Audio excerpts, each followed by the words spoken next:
Hey, yo, what's up, guys? Your boy Ed from Lit to Beat. You already know. I'm bringing in just one more Zodiac build.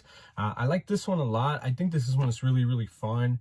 The Ricio build just feels like just so generic. I wanted to do something different. I like coming up with like different builds, different strategies, putting like cores together that or engines that like people normally haven't before, or just trying something completely out the box. And Kashtira Zodiac was just honestly just it was just begging to get put together, guys.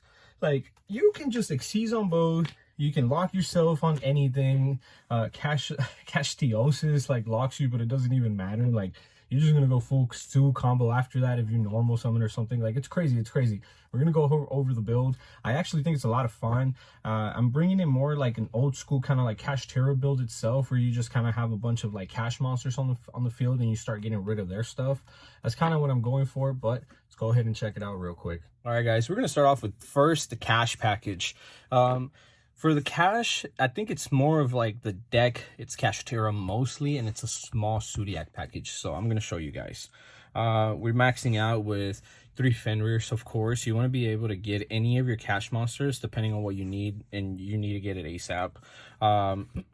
Unicorn, I am playing Birth and Theosis here, so Unicorn comes in really clutch. Also, like, being able to, like, I play like actually like three. This is like 2 bursts and a Theosis, so I play like 3 targets. So like I try to make sure that like hopefully I can open a birth and then just search the extra Theosis in case I need it. But that's just kind of how I'm running it at this point. I'm also playing 2 Rice Hearts because I also don't necessarily need to use the effect to banish sometimes, and it's level 4 and it helps out. It just kind of gets you there sometimes. Moving on, for the last few, I still play Scareclaw and Ogre. I am playing the Trap in this build because I kind of wanted to like bring it back to like an old school build, like I'm saying, kind of more like original Kashtira instead of like a hybrid like small engine kind of thing. I wanted it to be like a Kashtira deck at this point, right? For Sue, I play 1 Raptir. Shout out to that guy who made fun of me for mispronouncing this. Raptir, whatever it's called, my bad. Thoroughblade, Whiptail, of course, and then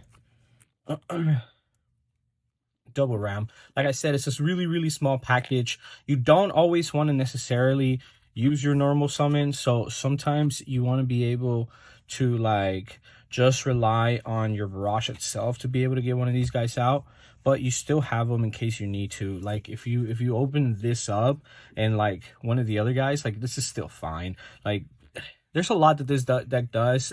The way that I've also built the extra deck is really unique because it allows us to be able to like not just break boards, but like also link climb and continue destroying the rest of like the setup and stuff, because like there's a lot of decks that are going to set up like setting up back rows and stuff, and you can start popping back row with my extra deck. Moving on, I also play a very small package for my canine. I play just 3 Sunas and a Lupus because it's a really good hand trap, and that's like one of the things that like my girlfriend and I were talking about. It's like, dude, am I playing enough hand traps? And plus these, yeah, I'm playing a few hand traps, so I should be playing more with plus these. Like, it definitely helps out. Let's go ahead and move on. For the hand traps that I do play in this deck, because it's not a lot of them, it's Ash and Fua. Like I said, I've said this in past deck profiles, so if you guys have been watching my deck profiles recently, I think these are like the 2 best hand traps to play right now. And if I have to play more engine, more like more rotas and stuff like that in specific decks, I kind of do, and then I kind of like cut down on hand traps. But as long as I play these, I think I'm feeling really confident. With this deck, I'm feeling even more confident because it's not just Ash and Fua, but I also have Izuna, which definitely does help out a lot. Moving on, for the spell cards, Pot of Prosperity. This deck has an abundance of extra deck that you definitely don't need all the time. There's a lot of cards that you can Prosperity to dig into your deck to be able to set up things, but besides that, just the 1 Prosperity. We play the 3 Barrage to be able to kind of play with our Zodiac cards, right? I am gonna make a combo video. I want to try out some test hands with you guys. I want to see what kind of end boards we can get through and make up, so make sure that you guys look out for that combo video. Moving on, we're gonna go ahead and do 3 Tankies. Tanky is just so good. Activate, add Rat Tier combo off, right? I'm only playing 2 Birth and 1 Theosis. I honestly think that's all you really need in this deck, but um, I I don't know if I'm gonna want to play like a 3rd Birth or a 2nd Theosis just yet. This is kind of where I'm at right now. I think that it's just the more that I play with this deck, the more that I can start seeing what my requirements are gonna be. But I like it at just this. The planets, because we're playing cash, right? Force, and then I am playing the trap, like I said, preparations. Preparations is really nice. It allows you to be able to combo off, get things that are banned, like get things banished, right? And then still be able to do stuff with honestly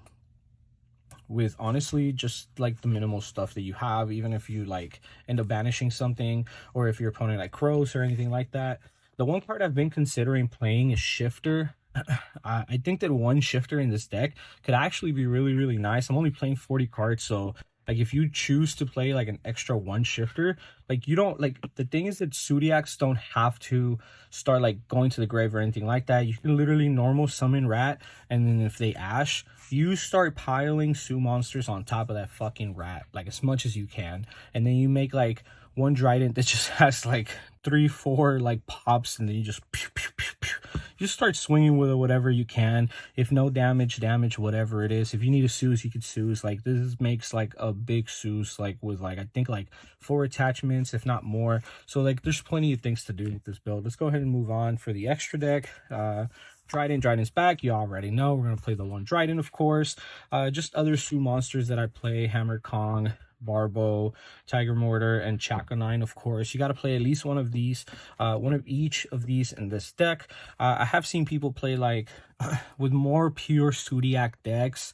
I think that Sue shouldn't be like a deck by itself. It's cool whenever you're playing like the whole like play 3 Sues in your extra deck and just Sue's the board. Like I get it, but I really like the smaller engines, like just like a part of your deck, something that you can like tech in, something that you can just like, you know, like people aren't expecting like cash Sue. Like what kind of shit is this? You know, like this is crazy. But like with other builds, you can play like 2 and 2 of this. But for now, like just something fun like this is cool. You know, you're playing just small package, not something extreme, right? But the one thing that goes with this is of course our Mega Clops. This is really, really nice. This used to be something that we actually played like more before Sue got hit last time. So like you'd make like this, and then like you can have Sues or you can have Mega Clops, and it's pretty cool. You could also bring back the Trident with this if you ended up like taking one of your opponent's monsters. One rank 5 that you can definitely make with this deck because of canines is Drill Driver. But actually, I really like him too because you can just slap him on top of any force. It's kind of nice. It's 25, and I think it even pierces if I'm not mistaken. Let's see. No, you can target 1 level 5 or lower monster in your graveyard, special summon it, which is also really good if this XYZ card and its owner's control is destroyed. Yeah, like oh, it doesn't have to be sent to grave. That's also, yeah, by an opponent's card effect, by the way. So like if your opponent ends up like getting rid of this, you can bring something back. Like it's kind of nice. You can either bring back a Sue monster if you have combo to continue going off, or if not, you just start playing with like your canine monsters as well. Canine package. This is pre-Dude, of course, or Doom, I think it's what it's called. So the new canine cards, I haven't gotten my hands on those because it hasn't came out, but whenever those cards come out, like with the new canine main deck monster and then the extra deck one, this deck is definitely gonna have some changes. So I can't wait for the format to change a little bit with the new like Doom cards coming out and stuff like that, right? But this is great. Like this is good so far. This can do multiple attacks and whatnot. Nash Knight to be able to take this other card that I really, really enjoy. This is a really, really good card. Negates a monster effect. It's just really good.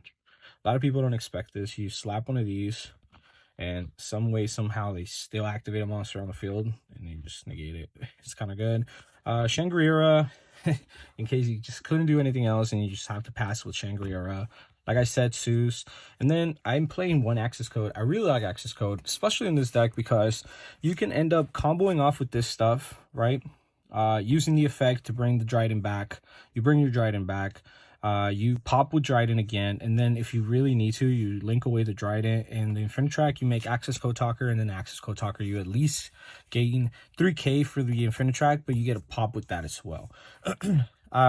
That's just kind of like the funny like interactions that I have. Like I said, like the thing is that like the extra deck isn't like super important, because like you guys know, for the people who have been playing Cash for a long time, you don't really need your extra deck. Like there are a lot of really nice things that you can use, but of course just special summoning like a Fenrir and special, and then like normal summoning a like unicorn at that point, like it's pretty good. You banish something from their extra deck, you banish a card on the field, that's fine enough, right? But then like you have like all these other niche interactions now, because you're going to be able to like Zoodiac, Dryden pop as much as you can, or you're going to be able to like have the K9s to be either to like take a monster or to negate a monster effect. You know, you got just a lot of interactions at this point, right?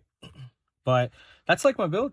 I like it a lot. I think it's a lot of fun. I want to show you guys some test hands, so I'm going to go ahead and do another video. Make sure you guys look out for that. But yeah, thank you guys for watching, and I'll see you guys on the next video.